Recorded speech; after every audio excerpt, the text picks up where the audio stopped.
Good afternoon.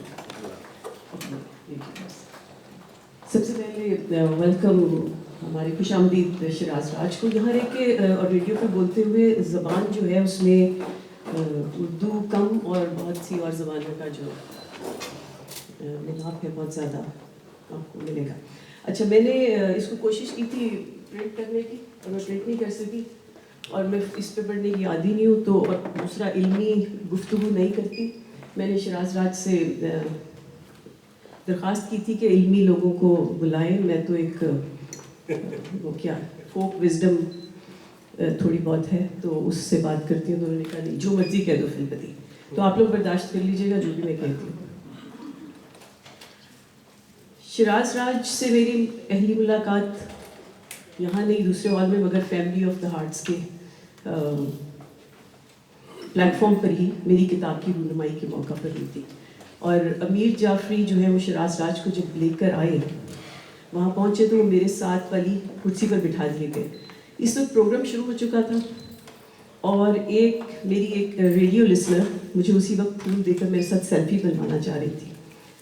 اس وقت میں نے کئی لوگوں کے چہروں پر ناگواری دیکھی کیونکہ نشست شروع ہو چکی تھی اور علمی لوگ دوران محفل ایسی باتوں کو غیر معیوب سمجھتے ہیں، بہت معیوب سمجھتے ہیں. مگر وہ چونکہ عام انسان تھی اور علمی محافل کے قاعدے قوانین سے نابلد تھی تو سیدھی میرے پاس چلی آئی. اور چونکہ میں بھی انسانی جذبوں کو سب سے مقدم سمجھتی ہوں، اس لیے ان کو مایوس کرنے سے اکثر و بیشتر ہچکچاہٹ محسوس کرتی ہوں.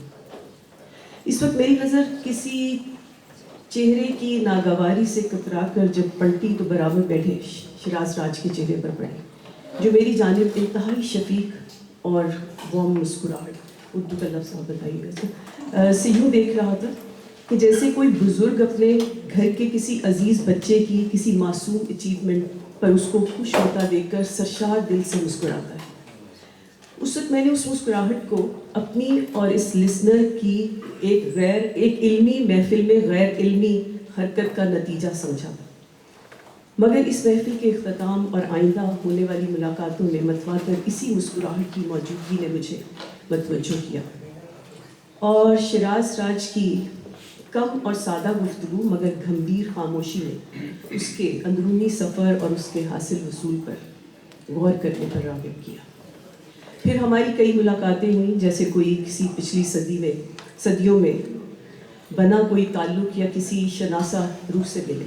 ایک لمحے کو غیریت کا احساس نہ تھا. شراز ان دنوں اپنی والدہ کے کینسر کی وجہ سے ان کی دیکھ بھال کے لیے ٹورانٹو میں آئے ہوا تھا. شراز راج اپنی ملاقاتوں میں اپنی والدہ کی بیماری، حالت یا ماضی میں ان کی شخصیت کی مضبوطی کا ذکر کیا کرتے تھے اور میں اپنے ہمدردی کی مخلصی سے مجبور ہو کر فوک وزڈم جھاڑتی رہتی تھی. اور ہاں، ان ملاقاتوں کا بہت سا حصہ زیادہ تر حصہ ایکچولی شراز راج کے سگریٹس پھونکنے کا شکار ہو جاتا تھا. دوسری مرتبہ جب شراز راج آیا تو کچھ ملاقاتوں کے علاوہ ایک خاص ملاقات میرے گھر پر ہوئی جس کے لیے طے پایا کہ شراز راج، ڈاکٹر خالد سہیل اور امیر جعفری اور میں ایک ہی نشست میں شراز کی زبانی شراز راج سے اس کی کتاب سنیں گے، یعنی کلام و زبان شاعر.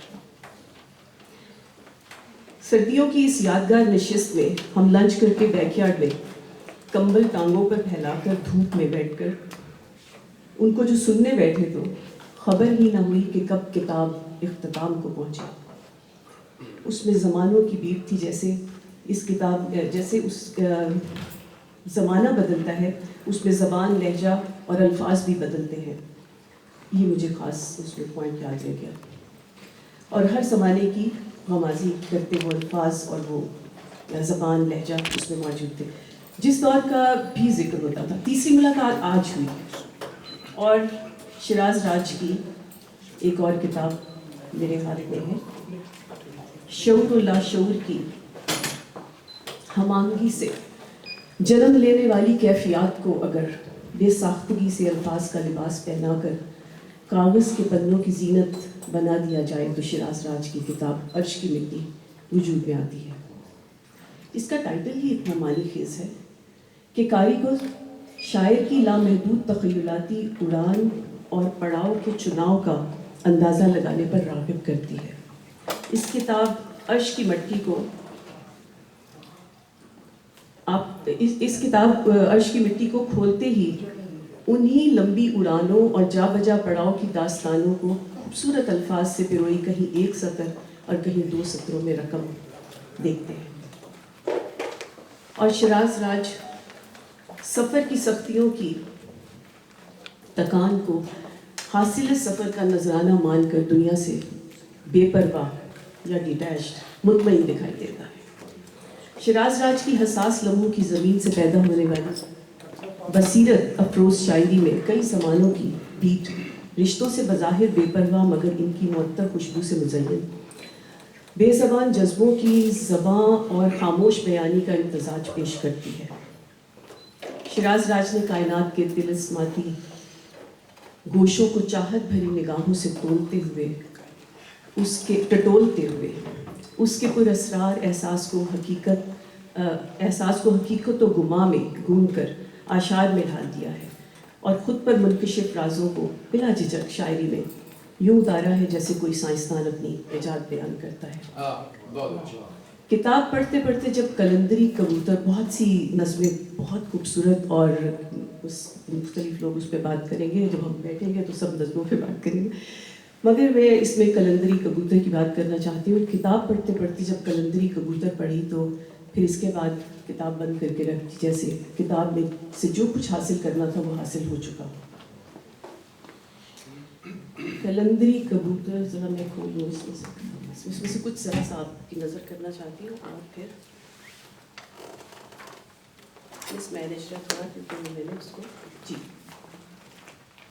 شیراز راج لکھتے ہیں اس میں، تم نے رقص دیکھے ہیں، مست الست دیکھے ہیں، بے نیاز دیکھے ہیں، بندوبست دیکھے ہیں، نیستی کی درزوں سے بود و ہست دیکھے ہیں، غم پرست دیکھے ہیں، دل کے مست دیکھے ہیں. تم نے دھوپ دیکھی ہے، تم نے شام دیکھی ہے، تم نے ارجنی رت پر حسن شام دیکھا ہے، سرخوشی کے دریا کو بے لگام دیکھا ہے.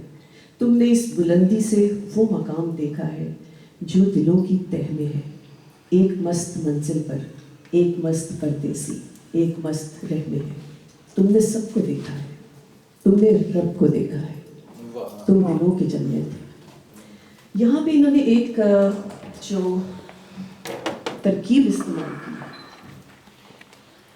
ارجنی رت، اس کے حوالے سے میں ذرا سا بات کرنا چاہوں گی. یہ شیراز راج نے جو اس کی ترکیب استعمال کی ہے وہ جہاں لٹریری لحاظ سے نئی ترکیب ہے وہیں انتہائی خوبصورت ہے، اور جو ہمارے انسانی ورثے کے میتھولوجیکل سمبولزم سے کشید کی گئی ہے.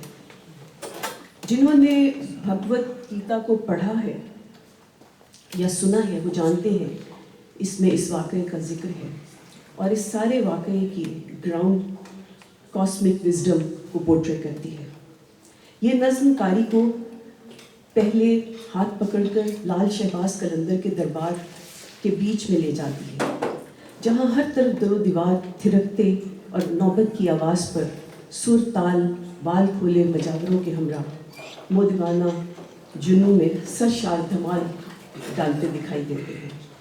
پھر وہی کائناتی بے ساختگی، آفاقی بے باکی، روحانی مستی اور زمینی وجدانیت کی ہم آہنگی سر دھنتے دھنتے قاری کو عاجزی سے متعارف کرواتی ہے.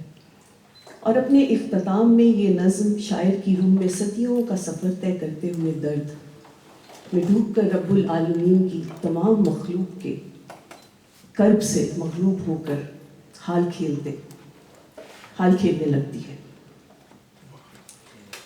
اس میں کہتے ہیں نخوتوں سے کیا مرتے نہیں، اس میں کچھ اور کہنا چاہتی ہوں. ہاں جی، نخوتوں سے کیا مرتے چاہتوں کے جلوے تھے، نخوتوں سے کیا مرتے چاہتوں کے جلوے تھے، تیرگی سے کیا مرتے سورجوں کے جلوے تھے. شور حشر کیا کرتا تم سروں کے جلوے تھے. اس میں شاعر نے کائنات کے کی جو ازلی وجود کی اہمیت کو بھی اجاگر کیا ہے. سو اور بس یہی کچھ کہنا چاہتی تھی. بہت بہت مبارک ہو. باقی باتیں بعد میں